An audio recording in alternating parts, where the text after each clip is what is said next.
Hi అండి, welcome to మమకారపు రుచులు. ఈరోజు మన రెసిపీ వచ్చేసి టమోటా ఊరగాయ అండి. చాలా టేస్టీగా ఉంటుంది. ఎండతో పని లేకుండా ఇన్స్టెంట్గా చేసుకోవచ్చండి. వీడియోలోకి వెళ్ళే ముందు మా వీడియోస్ని లైక్ చేసి షేర్ చేసి కామెంట్ చేయండి. ప్లీజ్ సబ్స్క్రైబ్ చేసుకొని పక్కనే ఉన్న గంట ఐకాన్ టచ్ చేయండి. అప్పుడే నేను పెట్టిన నోటిఫికేషన్ మీకు వస్తాయి. నా ఛానల్ని మీరు చూసి నాకు సపోర్ట్ చేయొచ్చండి.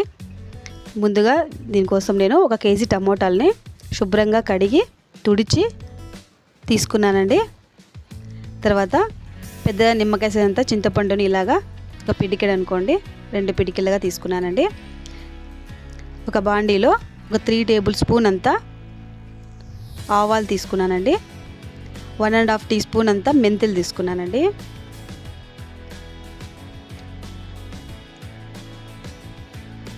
ఇవి లైట్గా ఫ్రై చేసుకుందామండి. ఈ విధంగా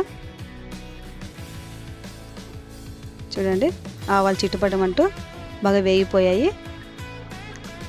ఈ విధంగా ఉంటే సరిపోతుందండి. దీన్ని చల్లారిన తర్వాత మెత్తని పౌడర్లా తీసి పక్కన పెట్టుకుందాము. తర్వాత ఒక బాండీలో 4 టేబుల్ స్పూన్ అంతా ఆయిల్ వేసుకున్నానండి. తర్వాత మనం కట్ చేసిన టమాటా ముక్కలన్నీ తీసుకుందాము. చూడండి, 5 to 6 మినిట్స్ ఇవి బాగా ఉడికించుకుందామండి.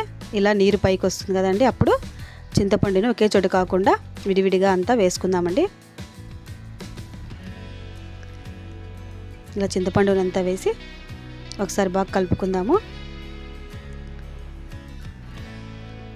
ఇలా కలుపుకోవాలండి.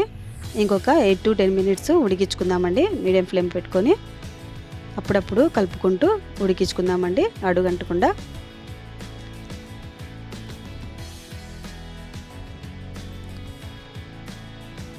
ఇలా తర్వాత ఒక 7 మినిట్స్ తర్వాత కొంచెం మెత్తగా పడ్డాయండి.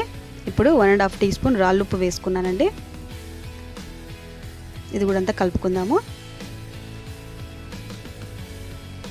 ఇంకా నీళ్ళు కొద్దిగా ఊరి బాగా ఇమిరేంత వరకు ఉడికించుకుందామండి. ఇలా చూడండి, నీళ్ళన్నీ బాగా ఇంకిపోయాయి. టమాటా బాగా మెత్తబడింది. ఇప్పుడు ఒక 1/2 టీ స్పూన్ అంతా పసుపు వేసుకొని కలుపుకుందాము. మరి డ్రైగా కాకూడదండి, టమాటా మరి గట్టిగా ఉంటుంది ఊరగాయ. కొంచెం ఈ విధంగా ఉన్నప్పుడే దింపేసుకోవాలి. చూడండి, ఇలా పసుపు అంతా ఉడికిన తర్వాత స్టవ్ ఆఫ్ చేసుకొని ఇప్పుడు కారం వేసుకుందామండి.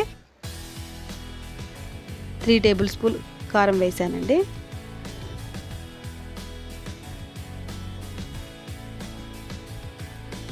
సరిపోతుందండి. కొంచెం కారం తినాలనిపిస్తే ఇంకొక 1/2 టీ స్పూన్ వేసుకోవచ్చండి. మాకైతే 3 టేబుల్ స్పూన్ సరిపోయింది. ఇదంతా వేసి ఒకసారి కలుపుకుందాము. చూడండి, ఈ విధంగా. చిన్నప్పుడైతే మా అమ్మ అప్పుడు మిక్సీలు లేవు కదండి, ఈ విధంగానే ఇంకో మెత్తని పేస్ట్లా చేసేదండి టమాటాలని. ఇప్పుడు మనము ఇదంతా చల్లారిన తర్వాత మిక్సీ జార్లోకి తీసుకుందామండి. మెత్తగా పేస్ట్గా కాకుండా రకంగా బరకగా ఉండేట్లుగానే మిక్సీ పట్టుకుందామండి. ఇప్పుడు దీనికి పోపు ప్రిపేర్ చేసుకుందాము. దాదాపు ఒక 1/2 కప్ వేసానండి ఆయిల్. కొద్దిగా ఎక్కువ ఉంటే బాగుంటుంది పచ్చళ్ళ కదండి. తర్వాత 1.5 టీ స్పూన్ శనగపప్పు, 1 టీ స్పూన్ ఆవాలు, 1 టీ స్పూన్ జీలకర్ర వేసానండి. కావాలంటే మీరు 1 టీ స్పూన్ మినపప్పు కూడా వేసుకోవచ్చు. తర్వాత ఒక 20 వరకు వెల్లుల్లి రెబ్బలు వేసానండి.